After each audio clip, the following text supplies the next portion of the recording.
नेता प्रतिपक्ष टीकाराम जूली ने अलवर के मोती डूंगरी स्थित कार्यालय पर जनसुनवाई की। इस दौरान उन्होंने सरकार पर हमला बोला और कहा कि कांग्रेस का पंजा भाजपा को गंजा कर देगा। उन्होंने प्रदेश सरकार और जिला प्रशासन पर जमकर निशाना साधा, साथ ही आम जनता की शिकायतें सुनी। जनता कॉलोनी में कांग्रेस जिला अध्यक्ष द्वारा ट्रांसफार्मर लगने से रोकने के आरोपों पर जूली ने जांच का भरोसा दिलाया। साथ ही कहा कि कोई भी व्यक्ति, चाहे वह अध्यक्ष हो या आम नागरिक, अपने प्लॉट के बीचों बीच ट्रांसफार्मर नहीं लगने देगा। उन्होंने कोटा में छात्रों की आत्महत्याओं और एसएमएस अस्पताल में गलत ब्लड चढ़ाने से महिला की मौत पर भी नाराजगी जताई। साथ ही बताया कि कोटा कोचिंग विद्यार्थी मामले में सुप्रीम कोर्ट की भी फटकार लगी है। जूली ने यह भी कहा कि राज्य के मुख्यमंत्री और मंत्री दिल्ली में केंद्रीय मंत्रियों की चापलूसी में लगे हुए हैं। मुख्यमंत्री अलवर आए लेकिन एक पैसे का भी काम देकर नहीं गए। मॉनिटरिंग सरकार कर नहीं पा रही है। मुख्यमंत्री जी जो है केंद्रीय मंत्रियों के चक्कर लगाने में, दिल्ली के नेताओं को खुश करने में लगे हुए हैं। धरातल पे कुछ लेना देना है नहीं, भाषण करते हैं। अलवर आए, एक चवन्नी का काम देके नहीं गए और मोदी जी के कसीदे पढ़ के चले गए। तो वो तो आप पढ़ते ही हो, नई बात क्या थी? कुछ नया अलवर में देखे जाते तो समझ में आता। तो ये नहीं है कि भाई जो मर्जी वो उसके खिलाफ लोग करेंगे। जो ट्रांसफार्मर लगाने की बात है उसमें समझाइश भी हो सकती है, आगे पीछे भी लग सकता है, कोने पे भी लग सकता है। कोई जरूरी है कि भी कांग्रेस का जिला अध्यक्ष है तो उसके प्लॉट के बीचों बीच आप ट्रांसफार्मर लगवाएंगे? कोई भी आदमी, कोई भी व्यक्ति ये नहीं चाहेगा कि उसके जो मेन फ्रंट है उसमें ट्रांसफार्मर लगे। अब तक भी जितने भी लगे हुए हैं, कोने में लगते हैं, साइड में लगते हैं, या बीच की दीवार जहां डोल होती है वहां पे लगते हैं।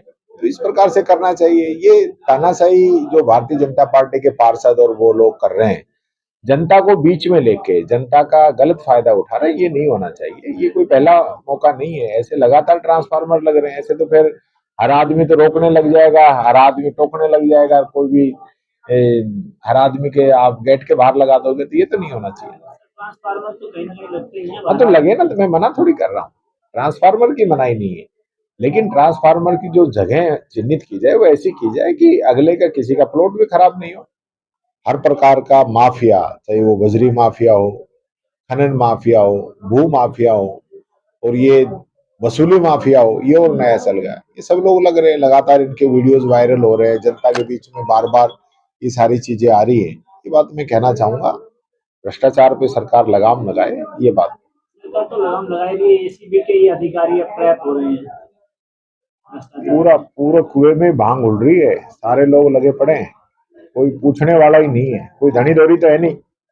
गृह मंत्री का काम है, गृह मंत्री का जो विभाग है वो खुद मुख्यमंत्री जी के पास है। तो मुख्यमंत्री जी को दिल्ली दरबार में केंद्रीय मंत्रियों के हाजिरी लगाने से फुर्सत नहीं है, तो इनकी मॉनिटरिंग कौन करेगा?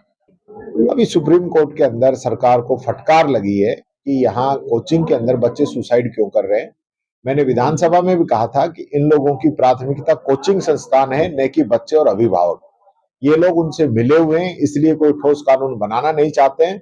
मैं समझता हूं सुप्रीम कोर्ट की फटकार के बाद सरकार को जरूर अकल आएगी और वो इसमें कार्रवाई करेंगे, सख्त कानून कोटा के अंदर बनाएंगे ताकि अभिभावकों को लुटने से बचाया जा सके और बच्चों को जान जाने से बचाया। उधर नेता प्रतिपक्ष टीकाराम जूली ने कहा है कि राज्य के मुख्यमंत्री और मंत्री जनसुनवाई नहीं करते हैं, जिसके कारण समस्याओं का समाधान नहीं हो पा रहा। साथ ही पानी और बिजली की समस्या बनी हुई है और अस्पतालों की स्थिति खराब है, लेकिन सरकार को जनता की इस चिंता नहीं है। समस्याएं इस सरकार के अंदर, जन सुनवाई तो कोई होती नहीं, सरकार सिर्फ फॉर्मेलिटी कर रही है। यहाँ इनके मंत्रियों से पानी के मांगो तो मन छोड़ के चल देते हैं, मंत्रियों से पानी की कहो तो मोबाइल छीन लेते हैं। ये हालत इस सरकार की है। आज अलवर जिस प्रकार से पानी की, बिजली की समस्या से जूझ रहा है, अन्य समस्याएं तो आप छोड़ दीजिए, जो रोजमर्रा की जो जरूरतें हैं, शिक्षा है, चिकित्सा है, आज हॉस्पिटल्स के हालात क्या हैं, लोगों को दवाइयां नहीं मिल रही है समय पे, गलत ब्लड चढ़ाया जा रहा है, ये स्थिति यहाँ पे बन चुकी है।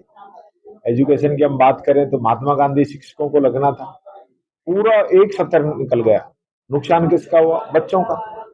आपने बच्चों का एक साल खराब कर दिया, उनको टीचरों के इंटरव्यू हो गए, सिलेक्शन हो गया, आपको सिर्फ पदस्थापन करना है, वो आप नहीं कर पाए।